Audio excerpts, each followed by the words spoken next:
Bismillahirrahmanirrahim. Assalamualaikum warahmatullahi wabarakatuh.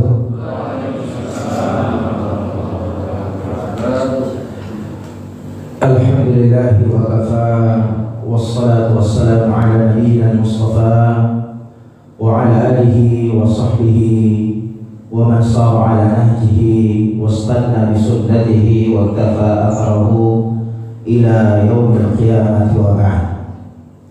Qala Allah Ta'ala, a'udzu billahi minasy syaithanir rajim. Bismillahirrahmanirrahim. Man 'amila shalihan min dzakarin aw untha fahuwa mu'min falanuhyiyannahu hayatan thayyibah wa lanajziyannahum ajrahum bi ahsani ma kanu ya'malun.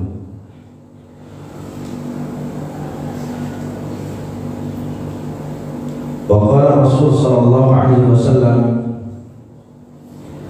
bada al-islamu ghariban wa sayaudu ghariban fatuba lil ghuraba.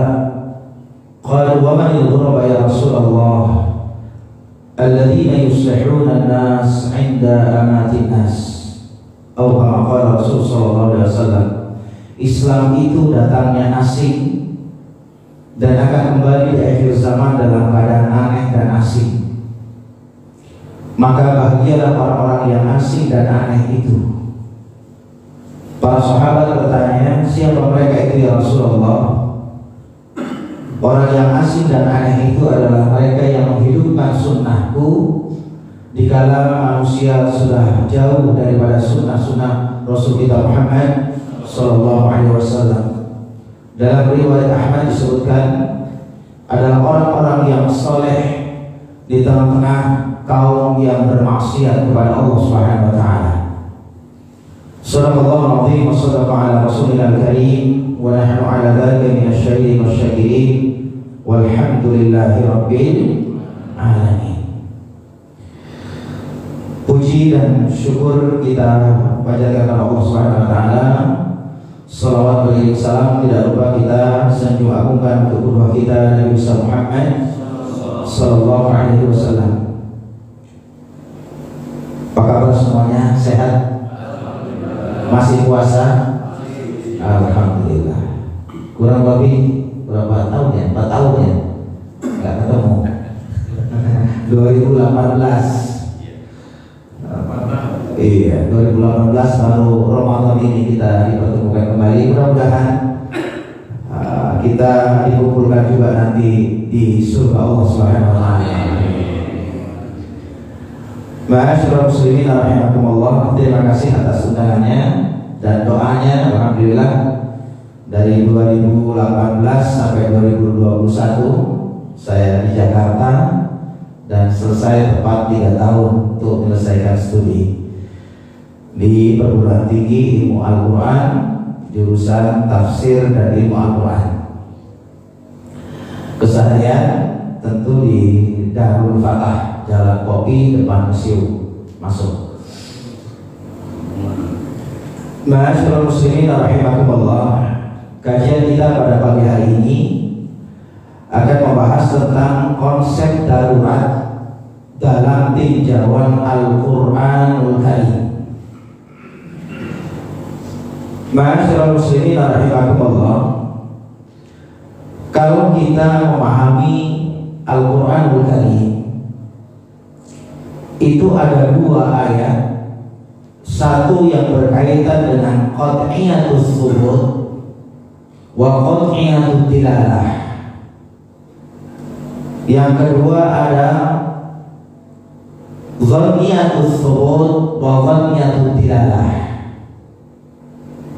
Qat'iyatus thubut wa qat'iyatut tilalah adalah qat'i secara nas, qat'i juga secara pemahaman, secara konteksnya.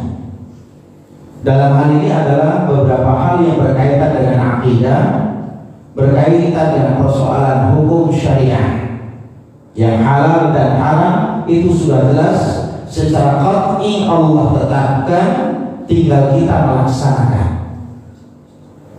Yang kedua, dhanniyatu ad-dilalah. Dzanniyatul thubut wa dzanniyatul dilalah.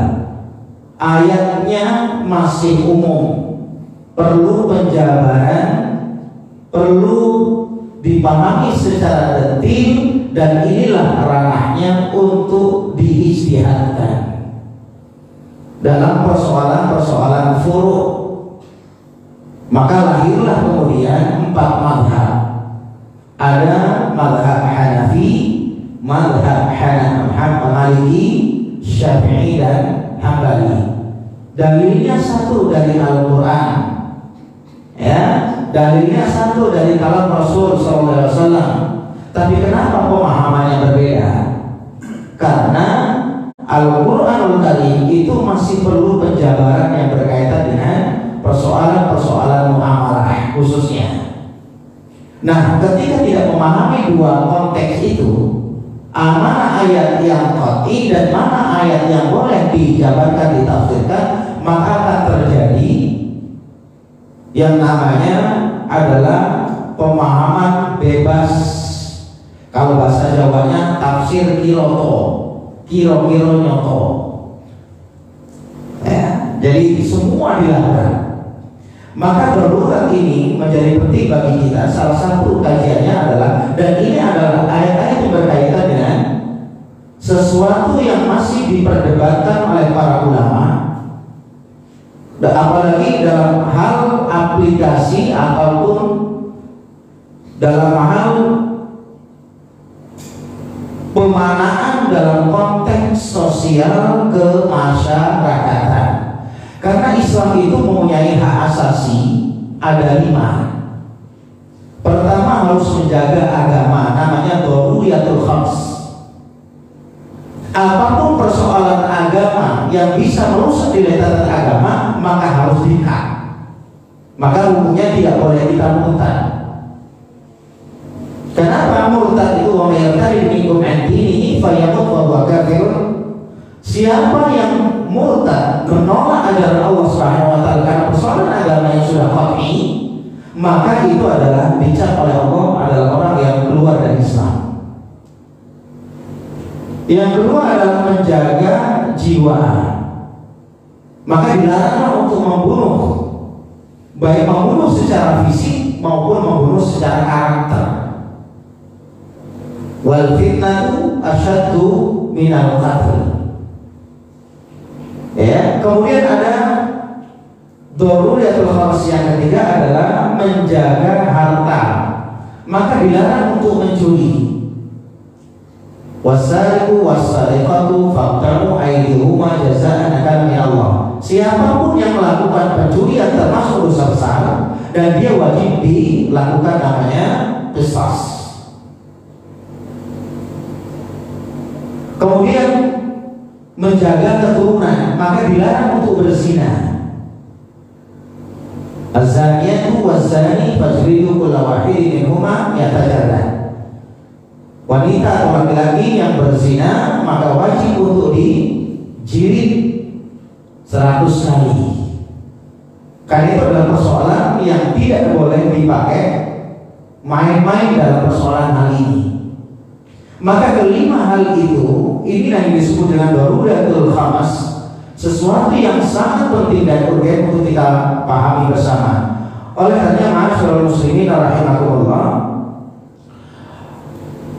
pentingnya memahami darurat ini, satu dari sisi teks dan teoritisnya, banyak sekali umat Islam hari ini tasahul, meremehkan, mengambil jalan-jalan yang kemudahan, memudahkan persoalan-persoalan yang ada di dalam nas Al-Quran maupun hadis, ya, bahkan bisa untuk melakukan perbuatan haram. Nah, ini nanti seperti apa banyak kaum muslimin yang tasahul dalam melakukan hal ini. Yang kedua, dari sisi prosedur hukum, ada umat Islam yang paham darurat, tetapi banyak yang melampaui batas atas kebolehan itu. Dari sisi realitas aplikasi, kebanyakan menerima keringanan ajaran Allah Subhanahu wa taala, namun tidak memahami perkara mana yang dibolehkan dan mana yang tidak dibolehkan. Oleh karena sebagai contoh, wanita berobat dengan dokter perempuan, dengan dokter laki-laki. Secara umum kan namanya dokter yang bukan mahramnya itu kan dilarang melihat auratnya wanita. Atau kita menjadi dokter melihat auratnya istri orang lain. Oleh karena disinilah, karena ada hukum privasi yang tidak boleh disentuh oleh orang lain. Tetapi dalam persoalan-persoalan tertentu hal itu dibolehkan. Kenapa? Karena di antara yang 5 itu adalah menjaga kehidupan daripada kematian. Itulah disebut dengan darurat. Tapi ada yang mengatakan darurat itu, contoh lain adalah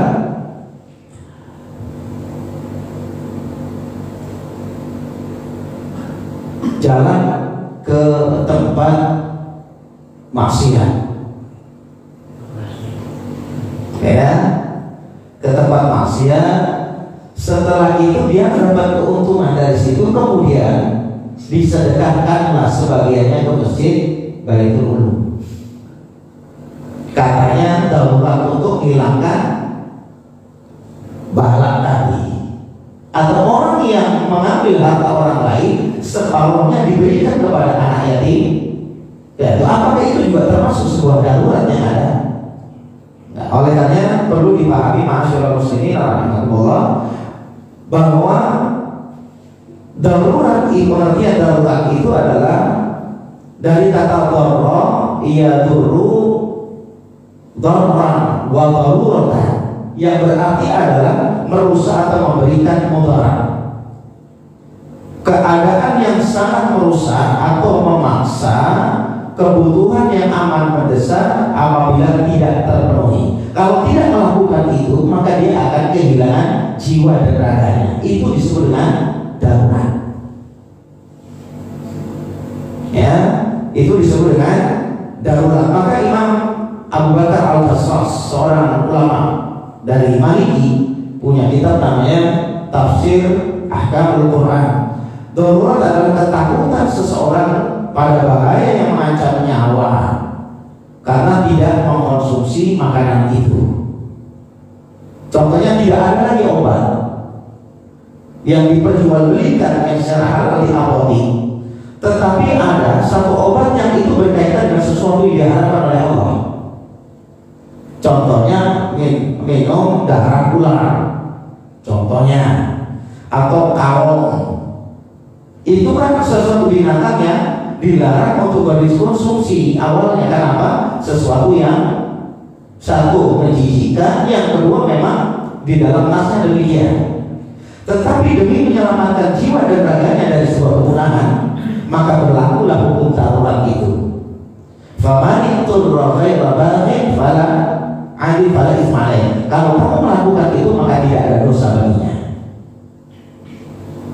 Nah, ini kata Imam Abu Bakar Al-Qassas. Imam Suyuti dari orang Mesir, ulama Mesir ini, posisi seorang pada sebuah batas di mana kalau ia tidak mengkonsumsi sesuatu yang dilarang, ia akan binasa dan atau mati.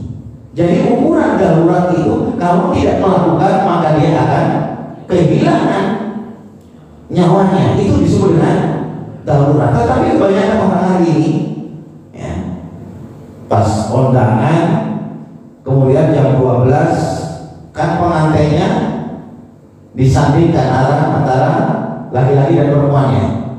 Sudah tiba waktu jam 12, tidak melaksanakan sholat zuhur. Alasannya apa? Darurat, tanggung, tamunya masih banyak. Ya, akhirnya lewat itu sampai jam 3 waktu asar. Apakah demikian disebut dengan darurat? Maka al-daruratu tubihul mahdhurat. Segala sesuatu yang darurat itu membolehkan sesuatu yang dilarang oleh agama. Oleh karena ma'asyiral muslimin, dalam kaidah syariah disebutkan bahwa anna syariah mabniyatun ala jalbil masalih. wa darul mafasid. Syariat itu dibangun atas dasar kemaslahatan dan menolak kerusakan. Jadi Islam itu menginginkan kemaslahatan bagi umatnya, tidak diperbolehkan untuk melakukan sesuatu yang membuat dirinya rusak dengan Allah, rusak dengan alam sekitar, maupun rusak dengan sesama manusia. Maka faman al-fasadu fil barri wal bahri bima kasabat aydin nas tidak dibolehkan. Ya, kemudian hukum syariah dilaksanakan atas dasar kemampuan dan kesanggupan. Jadi tidak boleh kita ibadah itu ngoyo. La yukallifullahu nafsan illa wus'aha. Ya, maka ada 3 sahabat yang datang kepada Nabi SAW yang disebut dengan Abadillah. Ya Rasulullah, aku ini kalau dibanding dengan ibadah dengan engkau ini gak ada sepersepernya. Jauh kalau kami akan mendapatkan surga Allah Subhanahu wa taala. Lah terus gimana? Abdullah bin Mas'ud datang, Abdullah bin Abbas datang kepada beliau Rasulullah. Kemudian Abdullah bin Umar datang, ya Rasulullah, bukan kami putuskan mulai malam hari ini kami nggak mau kawin, nggak mau nikah. Kalau nikah itu nyusahin, punya anak, punya istri, apalagi mau lebaran, nyiapin pakaian, nyiapin makanan dan terusnya. Repot. Udah, saya mau ibadah saja kepada Allah Subhanahu wa taala. Yang kedua, ya Rasulullah, mulai malam hari ini aku putuskan mau qiyamul lail, tahajud terus menerus. Karena tidur itu adalah akan menghilangkan berbagai kemaslahatan beribadah diri dengan Allah Subhanahu wa taala. Kemudian yang ketiga, ya Rasulullah, aku akan puasa terus. Akhirnya apa? Baik gak itu niatnya? Baik.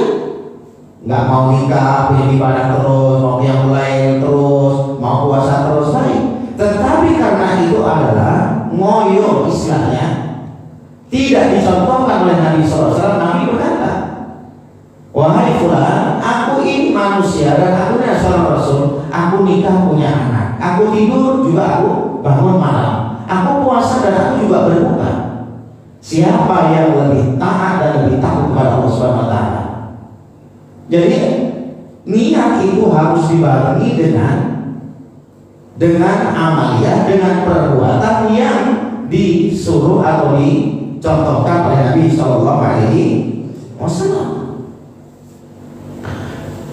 Maka istilah darurat, ya ini contohnya adalah yang secara berkembang mau haji itu wajib bermahraman.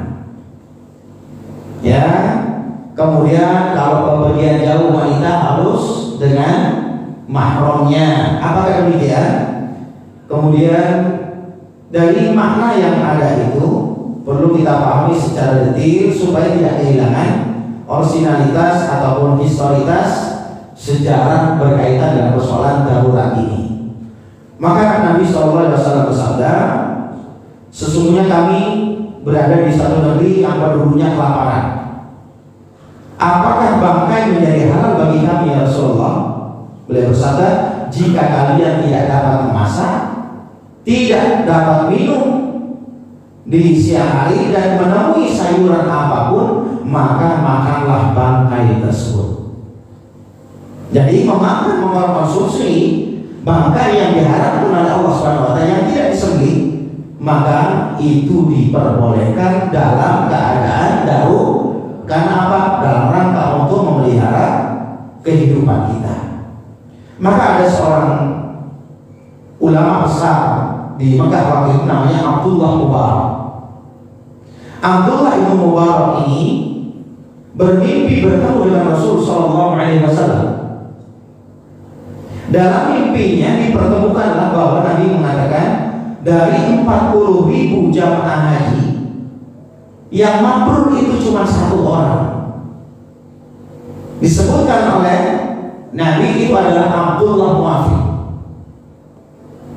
Siapa Abdullah Muafiq ini? Ditunjukkan dari kota Syria. Berangkatlah dari Mekah menuju kota Syria, Suriah sekarang. Akhirnya masuk keluar kota, masuk keluar desa, bertemulah dengan seorang yang sedang duduk di bawah pohon kelelahan. Wahai paman, apakah engkau tahu dengan namanya Abdullah Muafiq? Iya, saya sendiri Abdullah Muafiq. Soalnya saya sudah cari keliling di kota ini, gak ada namanya Abdullah Muafiq. Ini saya. Rupanya apa dia? Kelelahan habis keliling Abdullah Muafiq ini, yaitu memberikan servis untuk ngesol sepatu. Berapa sih penghasilan sol sepatu? Akhirnya apa? Dibaliklah ke rumahnya.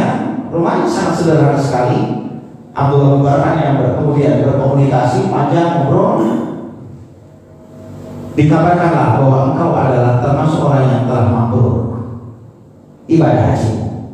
Ya, wahai Kiai, ya aku belum pernah haji. Kenapa engkau mengatakan kepada saya telah mabrur hajinya? Coba ceritakan kepada aku, kata Abdullah Mubarak ini. Ceritalah Abdullah Muafiq ini. Pada suatu hari aku dapat penghasilan dari sol sepatu itu. Aku kumpulkan duit ini. Bertahun-tahun aku tahun ini akan berangkat ke Baitullah bersama istriku. Tapi tiba-tiba istriku itu ngidam, pengenlah masakan tetangganya itu.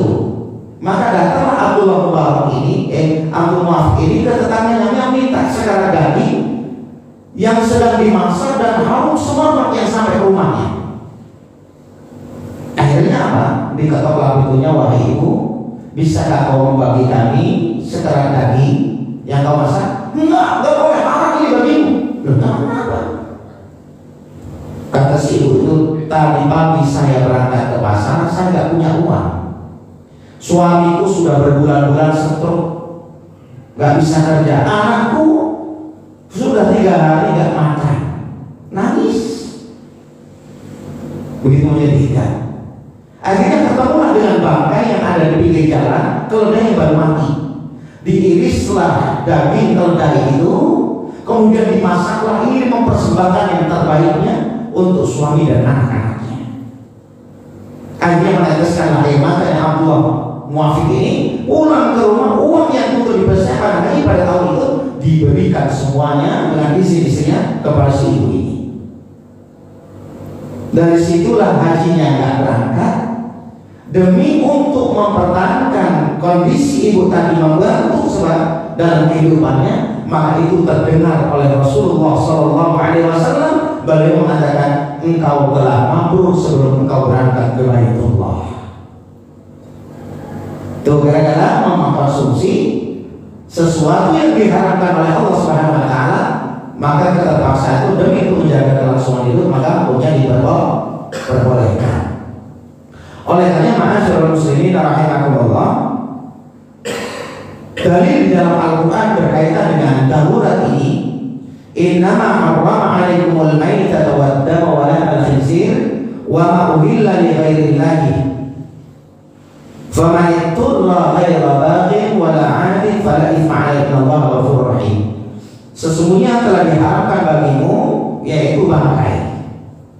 Bangkai itu sesuatu yang tidak disembelih dengan syarat syariat, kecuali kata Nabi 2 bangkai yang itu diperbolehkan, yaitu apa? Ikan dan belarang. Ikan sekaligus sudah bau, kalau mau dimakan silakan. Karena itu adalah sesuatu yang tidak diharamkan oleh Allah Subhanahu Wa Taala. Oleh karenanya, kemudian darah, daging babi dan apa-apa yang disembelih kepada Allah. Famaniturro, kalau kamu terpaksa untuk mengkonsumsi yang diharapkan Allah Subhanahu Wa Taala itu, maka fala itsma 'alaihi, maka tidaklah mengapa, tidak ada dosa bagimu. Kenapa? Menjaga kelangsungan hidup harus diutamakan daripada kematian dengan kemiskinan yang ada. Maka Umar bin Khattab radhiyallahu anhu, terjadi pada kekhalifahannya pada waktu itu, ada seorang yang mencuri. Di Di dalam Al-Quran jelas as-sariqu was-sariqatu faqta'u aydiyahuma, harus dipotong tangan. Tapi melihat delik apa yang dilakukan oleh si pencuri ini, Umar bin Khattab radhiyallahu anhu tidak laju untuk mengeksekusi yang memotong tangan. Ditanya oleh para sahabatnya, kenapa kau tidak mengeksekusi dia? Bukankah jelas-jelas dia telah maling? Rupanya diceritakan oleh seorang hamba ini, wahai Amirul Mukminin, saya mencuri, saya dalam keadaan lapar, dan sudah beberapa hari saya tidak makan.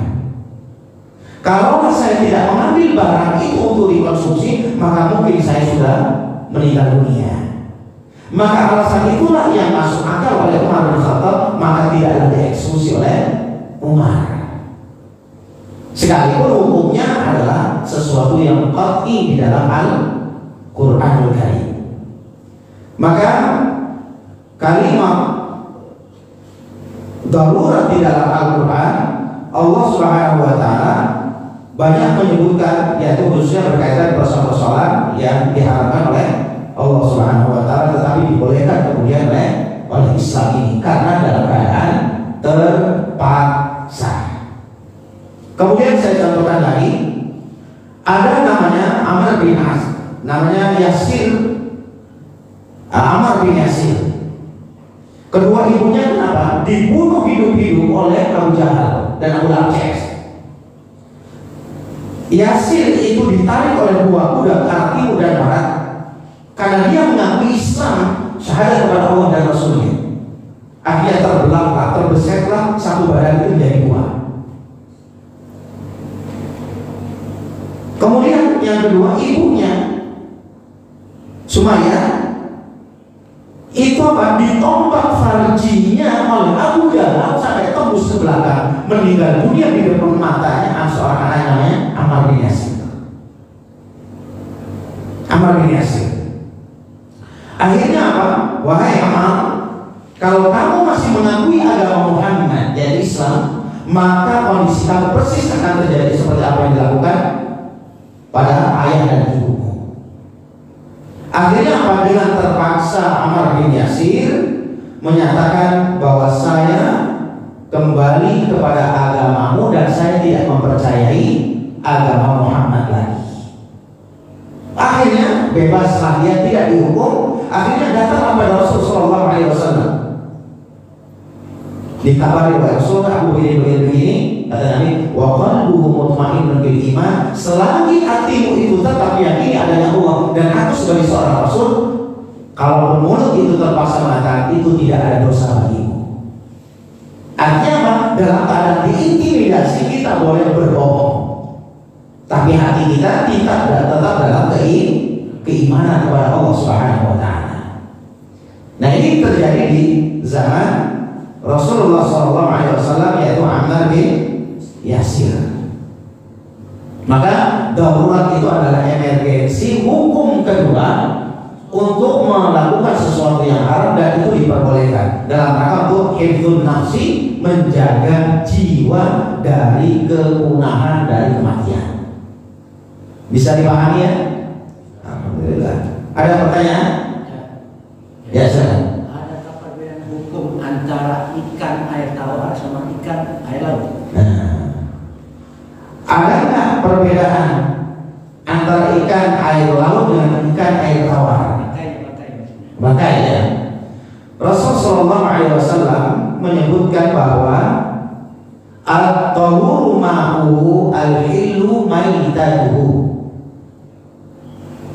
bahwa air laut itu adalah suci, mensucikan, dan bangkainya adalah haram. Dijelaskan dalam hadis yang lain, apa yang dimaksud bangkai di situ?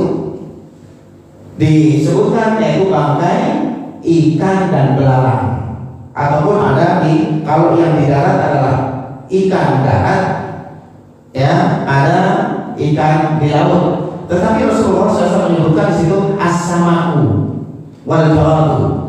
Samak itu tidak bisa dibedakan antara laut dengan tawar, antara ikan laut dan tawar. Yang dibedakan itu buaya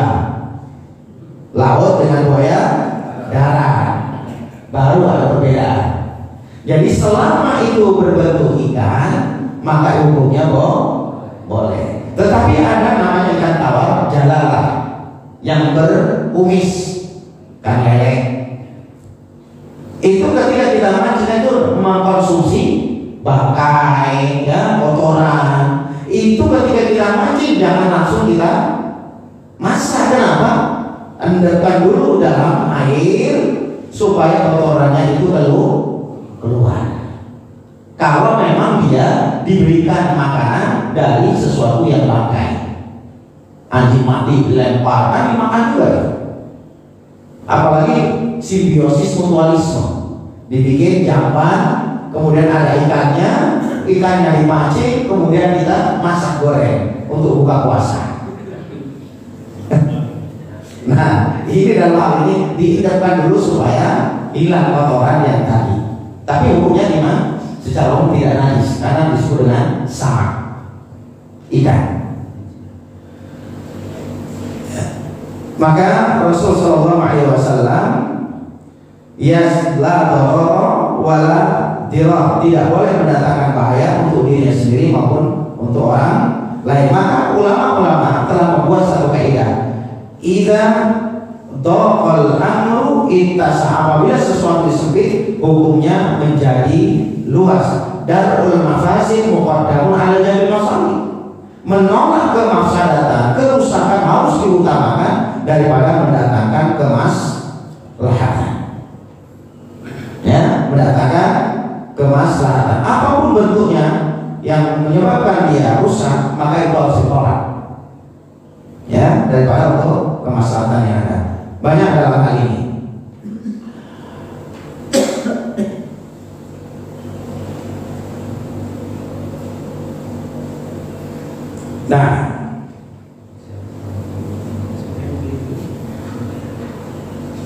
Nah, apa syarat ketentuan seseorang itu bisa melakukan sesuatu yang darurat atau hukum emergensi tadi? Satu, jika diprediksi bahwa perbuatan itu akan memudaratkan lebih besar daripada kehidupannya. Ya, dalam hal ini tidak boleh ada dengan prasangka, tapi harus berdasarkan dalil atau nas. Kemudian yang kedua, syaratnya ketidakmungkinan sarana mubah untuk menghilangkan mudaratkan. Contohnya apa? Hutang. Sekarang hukum hutang itu boleh nggak? Hutang piutang boleh Pak? Boleh, karena ada nasnya. Ya ayyuhalladzina amanu idza tadayantum bidainin ila ajalin musamma faktubu. Wahai orang-orang beriman, jika kalian hutang piutang, maka tulislah hutang itu sampai dengan batas tempo yang ditentukan. Harus dicatat. Dicatat. Khawatir makanya Rasul sallallahu alaihi wasallam bersabda, "Ad-dainu mu'allaqun 'alal mayyit." Jadi seorang yang meninggal dunia itu akan tergantungkan dengan hutangnya. Maka Nabi sallallahu alaihi wasallam tidak mau menyolatkan seorang mayit yang memiliki hutang. Karena ada dua mayit datang kepada Nabi, satu disolatkan oleh Nabi SAW, yang kedua Nabi bertanya, apakah si mayit ini masih memiliki hutang mayit? Wahai sahabat, di belakang dulu, ya Rasulullah, lalu talak lain, dia masih punya hutang kepada saya 3 dirham ya Rasulullah. Akhirnya Rasulullah pergi. Akhirnya aku dikejar oleh Abu Darda radhiyallahu anhu. Ya Rasulullah, aku yang menjamin 3 dirham itu ya Rasulullah. Padahal Abu Darda itu bukan siapa-siapa dengan si mayit. Bukan ada kaitan nasab, bukan ada kaitan kerabat, tetapi adalah jamaah. Tapi karena ada jaminan dari sahabat, maka Nabi balik kembali kemudian menyolatkan itu. Ya, maka hutang piutang hukumnya boleh. Tapi bagaimana kalau hutang piutang dengan bank yang ada nilai-nilai ribawi ataupun dengan bank keliling? Apakah disebut dengan darurat? Kadang-kadang. Nah, kadang-kadang hukum kadang-kadang itulah berdasarkan prasangka.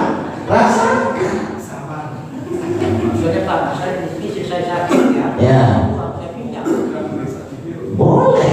kan darurat.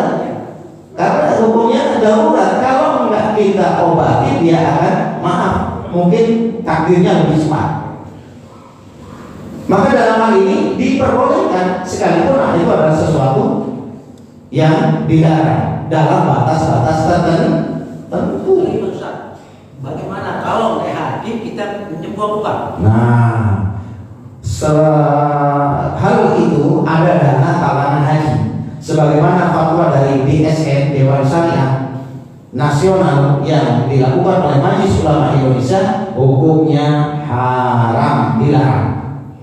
Kenapa? Karena dia memaksakan diri bukan atas dasar kemampuan. Karena ada berbau dengan riba tadi. Iya, bukan dalam masalah riba saja. Karena di situ dalilnya walillahi 'ala nasi hijjul baiti man istata'a ilaihi sabila. Dasarnya kemampuan bukan kemampuan ngutang. Kemampuan ngambil orang. Nah iya, kalau nggak bisa apa kata Nabi dan riwayat Tirmidzi, siapa yang sholat subuh berjamaah mendengarkan pengajian seperti ini, zikir kepada Allah sampai dengan syuruk, maka Allah akan menulisnya seperti amal ibadah haji dan umrah sempurna. Ya, apalagi sekarang haji dan umrah kebanyakan jadi wisata. Sudah lama jadi wisata. Banyak yang harmoni di sana, dahar modal-modal. Ya, haji tamattu, kami mengantu. Iya, banyak. Makanya terlebih dari kisahnya Abdullah Mu'affin, kenapa cuma satu yang mabrur? Karena selain terpenuhi syarat dan rukunnya, memang betul-betul di atas dasar kemampuan. Seorang sholat mengumpulkan duit tiap hari dalam rangka untuk ibadah. Apakah dia ada duit kalau mau minjem? Bisa saja waktu itu. Cuma kan beliau tidak melakukan itu. Itu bilang sah tak Pak? Itu bilang sah. Misalnya kan dia berangkat, tapi dia tuh piknik. Kalau syarat dan rukunnya dilaksanakan, hukumnya sah, tapi berdosa. Seperti bapak sholat di Baitul Ulum, sarungnya dapat ngambil di jemuran orang. Sholat sama imam, rukunnya dipenuhi, syaratnya dipenuhi, sah nggak itu? Sah, tapi pada diri bapak ada nilai dosa karena mencuri tadi. Nanti dikembalikan lagi, maka itu gosok namanya. Itu seperti anak pesantren, sendalnya ustadznya dipakai gitu kan. Karena dia memahami ambil yang baik, tinggalkan yang buruk, diamalkan oleh anak santri. Itu hanya amal sholat di masjid Masjidil Haram itu pahala berapa? Masjidil Haram Makkah Al-Mukarramah 100.000 kali lipat dibanding Masjid Baitul Ulum. 100.000. Kalau sholat di Masjid Nabawi Madinah 1.000 kali lipat dibanding Masjid Al-Furqan. Kalau Masjid Al-Aqsa 500 lipat dibanding dengan masjid yang lain. Saya doakan mudah-mudahan bisa ya.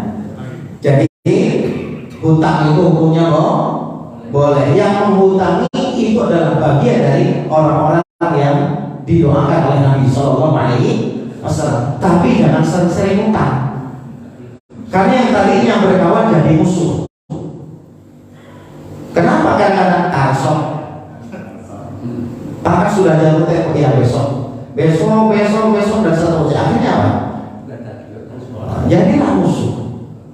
Maka kata Nabi Sallallahu Alaihi Wasallam dalam Al-Quran surah Allah, itu ridhollaha qardan hasanah. Kalau kamu meminjamkan sesuatu kepada orang lain, maka berilah secara lunak. Berilah secara lunak, artinya dilihat kalau dia tidak mampu, apa alasan tidak mampunya? Oh, rupanya anaknya masuk rumah sakit, padahal uangnya untuk mau bayar tadi. Maka di sinilah hukum, ada juga hukum jual beli kredit. Taksir itu hukumnya boleh, harga cashnya 100.000, kalau kreditnya 150.000. Hukumnya boleh, tetapi sekarang beli motor Kan kita nggak cash nyicil. Secara umum hukumnya boleh sah, karena ada transaksi antara penjual dan pembeli. Tetapi kalau tidak bisa bayar 2 bulan, apa yang terjadi? Ditarik dan denda. DP-nya tadi berkembalian. Nah, itulah sistem ribawi. Karena dealer dengan kita harusnya kompromi dua orang ini. Saya sebagai usernya, dealer sebagai produsernya. Ini yang jual begitu atau berjalan ini. Tapi dealer ini mengambil pihak ketiga tanpa sepengetahuan kita. Itu racing. Nah, maka jangan senang selalu mengkredit barang dengan cara-cara yang ribawi ini ya. Sekalipun ribawi itu tidak hanya hutang piutang, dalam jual beli pun ada. Oleh karenanya, masyarakat muslimin rahimahullah, darurat diukur secara massa dan kuantitas. Ini ketika bapak dan ibu berobat di rumah sakit, itu kan bercampur antara laki-laki dan perempuan. Bapak-bapak diperiksa auratnya dengan dokter spesialis perempuan, atau ibu-ibu diperiksa oleh dokter laki-laki. Ya, maka di dalam hal ini, dalam keadaan darurat itu hukumnya boleh. Bahkan membuka aurat sekalipun. Ya, kalau orang melahirkan yang menangani dokter laki-laki, kan itu suaminya aja takut melihatnya, ini dokternya malah lebih dari suaminya. Ya. Kemudian jangan sampai darurat itu mengakibatkan mudarat yang lebih besar ya. Masyaallah muslimin rahimakumullah. Maka hukum melakukan darurat hukumnya ada yang wajib ya. Kemudian ada hukumnya boleh, seperti terpaksa mengucapkan kata-kata kufur karena diintimidasi tadi ya. Hidup atau mati kamu pengennya, atau enggak jadi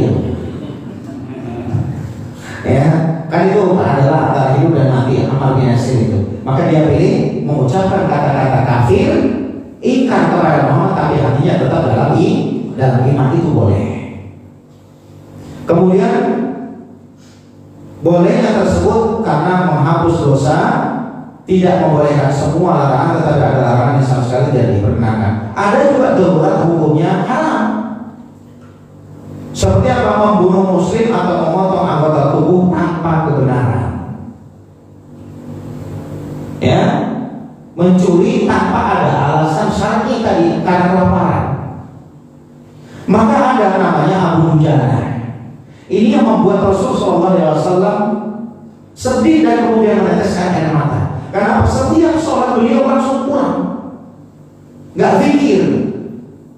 Sekali dua kali didiamkan Rasulullah, ketiga kali dipanggil. Ya abadanya mati kan? Apa yang terjadi pada dirimu? Kenapa kamu nggak mau zikir pada Allah? Padahal habis sholat itu adalah doa yang mustajab. Ya Rasulullah, di rumahku itu, di pinggir rumahku ada pohon korma yang mentiung ke halaman rumahku. Kebetulan lagi berbuah lebat dan sudah matang-matang berjatuh di halaman rumah. Kalau diceritakan hukum alamnya, kalau ada rambutan masuk ke pekarangan kita, separuhnya itu enak aja beli kita. Dosa, nggak boleh, nggak boleh itu. Kemudian apa? Aku sapu kurma yang jatuhan itu, aku kumpulkan dan aku berikan kepada si pemilik kebunnya. Khawatir anak-anakku terbangun, karena maklum ya Rasulullah, kami ini orang miskin. 3 hari kadang nggak makan, sehari makan, begitu terus setiap hari. Kami, kata Abu Dujana, tidak rela kalau anakku mengkonsumsi barang yang diharamkan oleh Allah Subhanahu wa Ta'ala.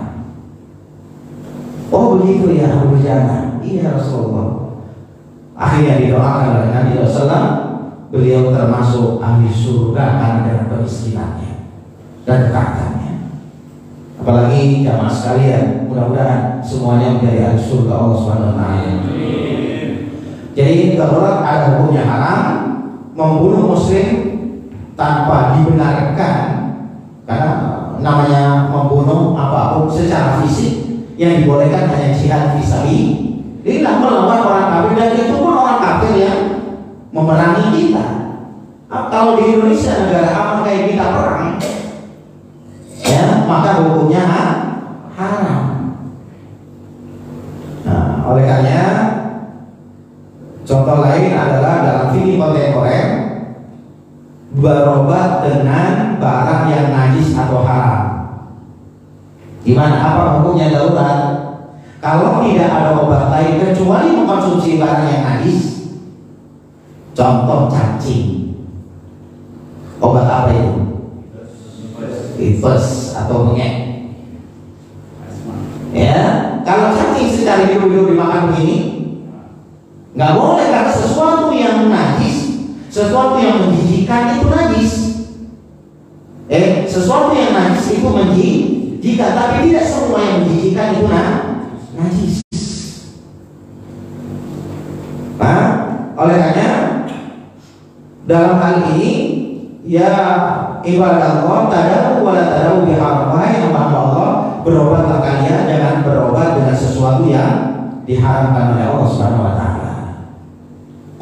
Minum kopi luwak. Ayo, siapa yang minum kopi luwak? Kan itu kotoran musang.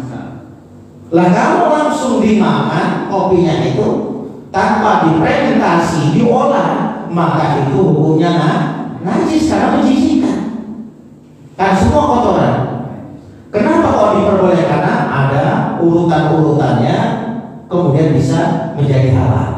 Tak ubahnya kita makan oli Rp1.000, kemudian karena nggak punya uang, keluarlah dengan kotoran, kita ambil, kita bersihkan untuk beli ciki-ciki. Boleh nggak ya?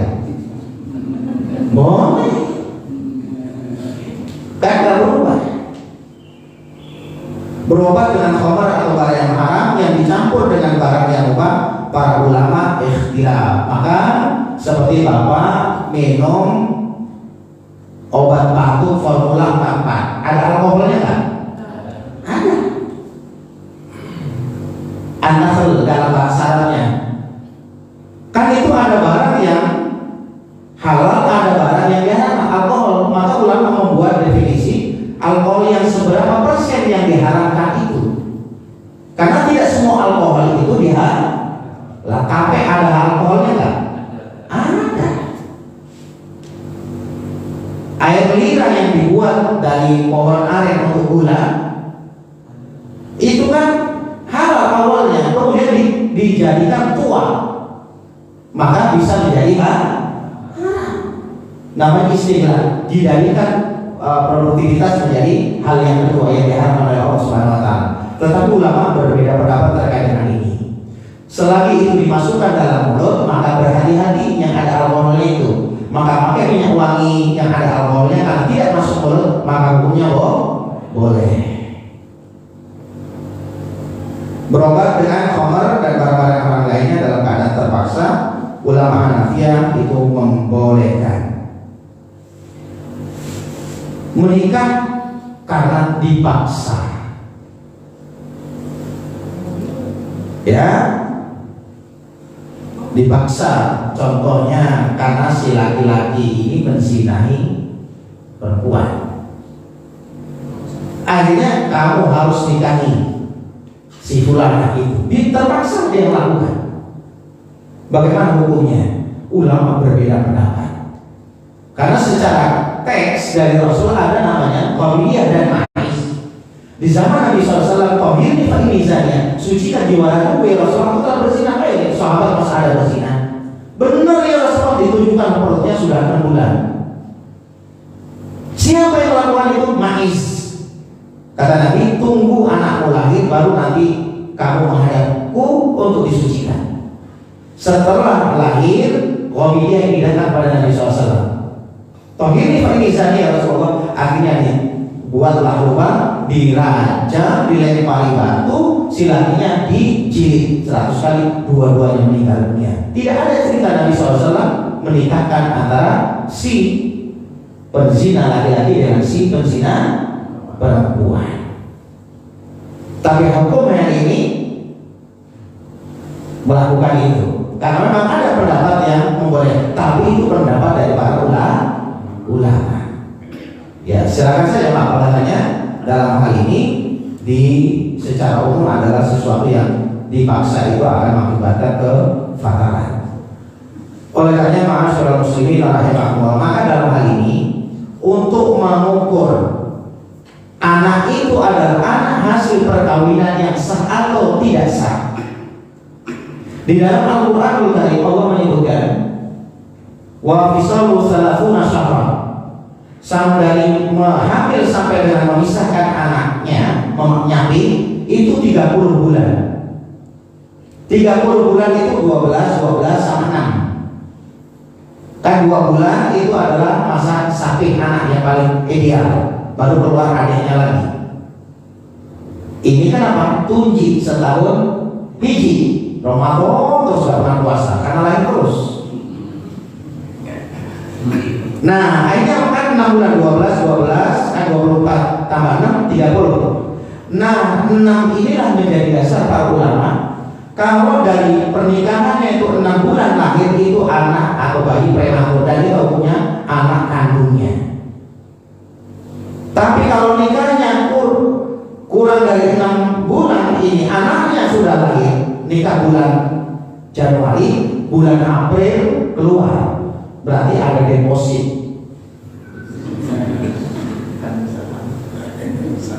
Pasca bayar atau prabayar? Nah itu kan. Jadi nikahnya kalau kurang dari 6 bulan anaknya lahir, maka dipastikan itu adalah anak zina. Tapi kalau 6 bulan lahir itu anak prematur dan itu adalah sah. Itu adalah cara menghitung yang dilakukan oleh para ulama. Ya, jadi 6 bulannya itu menjadi patokan. Dan insya Allah anaknya akan hidup. Karena tetangga saya anaknya 6 bulan, botol begini, sekarang kelas 2 SMP. Ya, udah dewasa. Oleh karena mudah-mudahan bapak-bapak sekalian dan ibu-ibu yang dirahmati Allah, inilah darurat dalam arti bahwa tidak sembarangan kita mengatakan itu darurat, kecuali harus berdasarkan syariah, bukan hawa nafsu, dalam rangka untuk menjaga kelangsungan hidup. Daripada mati sia-sia, maka mengkonsumsi sesuatu yang haram, sekalipun itu diharamkan oleh Allah, maka punya boleh. Tapi itu qadaru bi qadariyah, sewajarnya saja. Bisa dipahami? Baik. Ada pertanyaan? Cukup ya. Mengenai yang walimah tadi Ustaz. Ya. Kalau misalnya pada saatnya sholat terus tidak sholat, tapi kemudian dia mengkodok sholatnya dengan alasan kalau nanti memang saya luntur lagi bilang itu diperbolehkan tidak Ustaz? Hukumnya sholat di kodok ini sholat sah banget. Qadha itu Rasul sallallahu alaihi wasallam bersabda, innamal qada'u fis siyami laisa fil qada'i fis sholati atau kama qala. Jadi namanya qadha mengganti itu adalah di puasa Ramadan saja. Wa ikuntum maridun ala safarin fa iddatun min ayyamin ukhra. Tapi dalam sholat ini apakah ada qadha? Ulama berbeda pendapat. Syafi'iyah ada mengatakan ada, boleh. Tapi qada'ul fawaid, meninggalkan waktu yang hilang. Contohnya Nabi suatu ketika beliau kesiangan tidak sholat sunnah fajar, padahal pahalanya lebih baik dari dunia dan seisinya. Datang ke masjid sudah sholat. Akhirnya setelah sholat selesai Nabi balik ke belakang melaksanakan 2 rakaat sholat sunnah itu. Padahal waktu dilarang oleh Allah Subhanahu wa Ta'ala karena demi tadi, karena pahalanya dunia dan seisinya lebih baik dari itu, maka beliau melakukan walaupun dalam keadaan waktu yang dilarang. Nah, bagaimana dengan walimah tadi? Tanggung. Nah, ini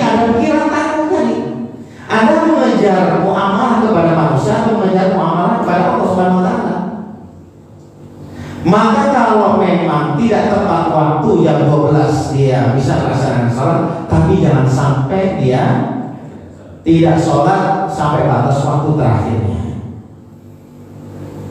Ya, batas terakhirnya. Maka ini penting. Kan kita kadang-kadang lebih mengutamakan tamu undangan daripada tamu Allah Subhanahu wa Ta'ala. Jadi qadha yang demikian tidak ada alasan, maka tidak diperbolehkan. Kalau yang boleh itu karena ketiduran, karena kelupaan, itu ada qadhanya. Itu lupa enggak? Enggak senang-senang kalau lupa gimana sih? Ya, itu kalau salah. Baik, saya kira itu jam 6.15 sudah cukup ya. Demikian, mudah-mudahan ada manfaatnya. Lebih dan kurangnya kami mohon maaf. Bila taufiq wal hidayah, wassalamualaikum warahmatullahi wabarakatuh.